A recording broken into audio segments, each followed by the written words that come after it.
I start here at 6 in the morning. Broadly, I'm planning the news list for the day. My job is, we are all paid by the citizens to tell them what's the most important things, what they need to know to be citizens, to be living on this island.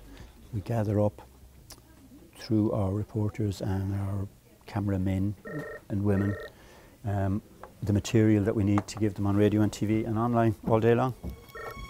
News desk.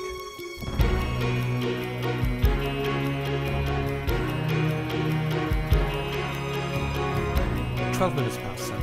It's time for the early business news from Conor Brophy. Good morning, Conor. Morning, Carl. The Investor Compensation Company, or ICCL, has described as most unsatisfactory the lengthy delays in certifying compensation claims to a value of €12 million.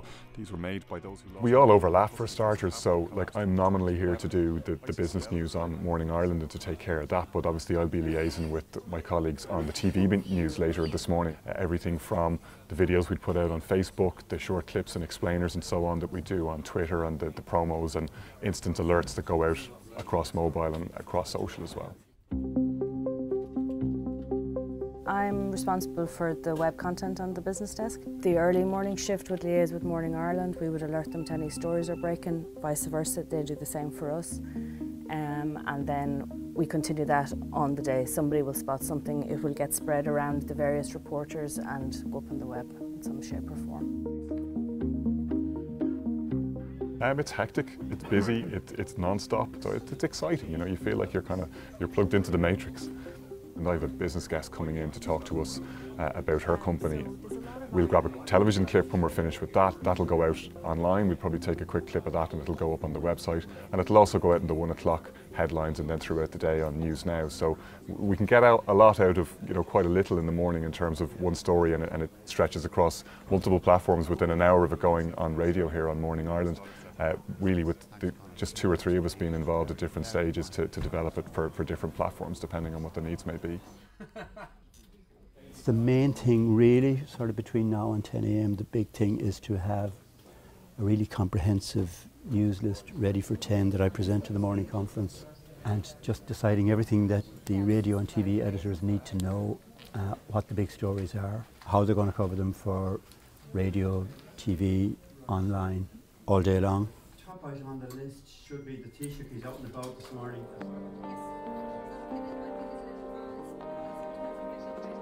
It's starting to shape up reasonably busily now. We've got a new report from the Central Statistics Office about Brexit. It's comparing and contrasting a whole range of statistics that they've been compiling from a load of different sources, but making it relevant to the Brexit debate. So we've got that at 11.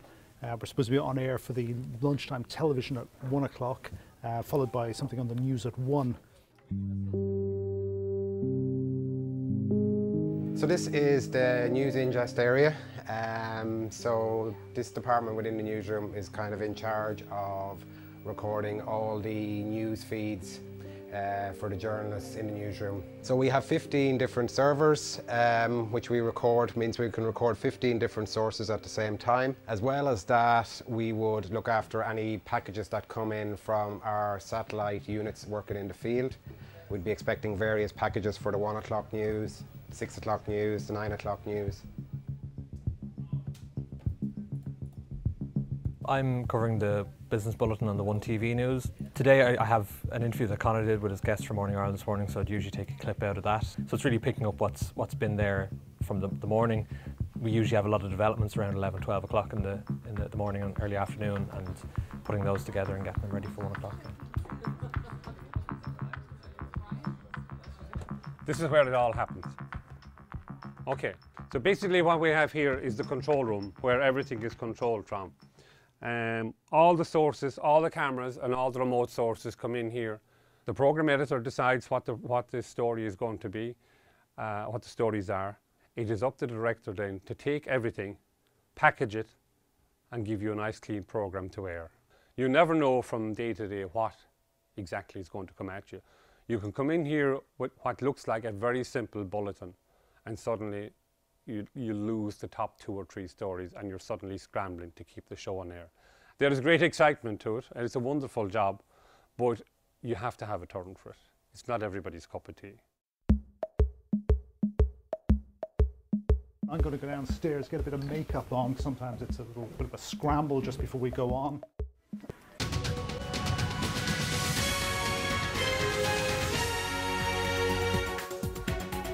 Welcome back. The Central Statistics Office has published a special report on Brexit.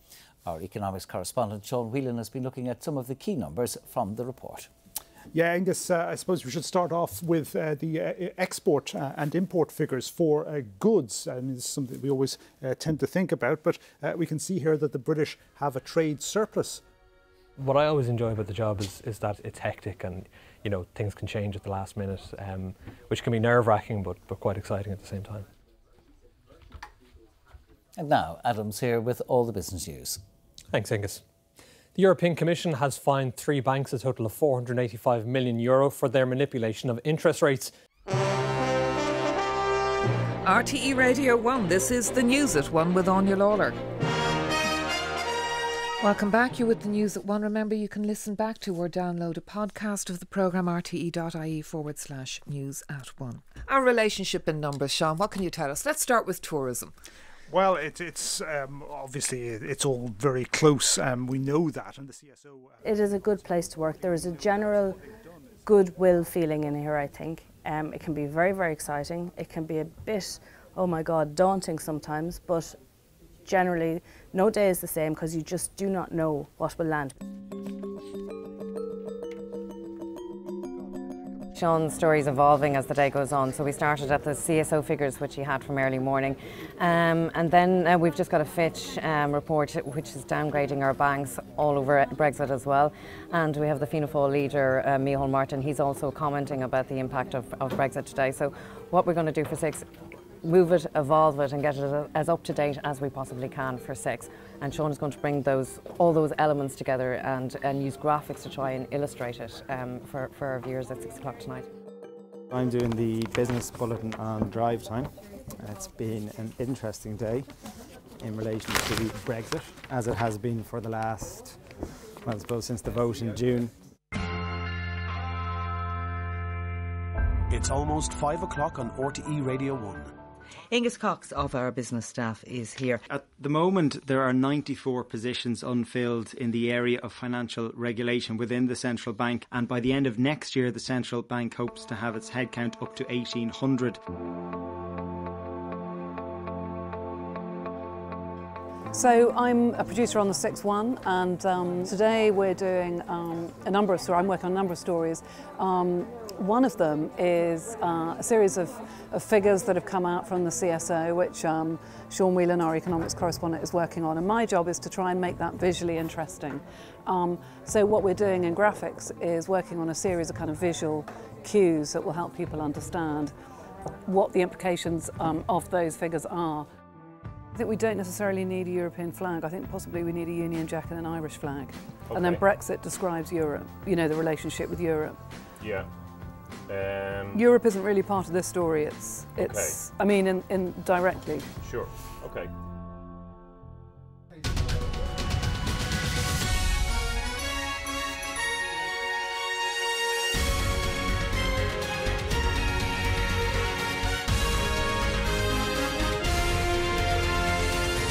So the 6-1 News is on air now. I'll be on myself in a few minutes live. We've got 3 elements in the item that I'm going to be doing. We've got a new breaking item from one of the rating agencies dealing with the banks related to Brexit. Then we've got this big CSO report that we went through at lunchtime relating to Brexit. And then we have a speech, an extract from a speech by Micheál Martin of Fianna Fáil, which was made this afternoon, again on Brexit. Very strong statement from him. Imposing the full impact of hard Brexit on Northern Ireland is unacceptable. Sean, thank you.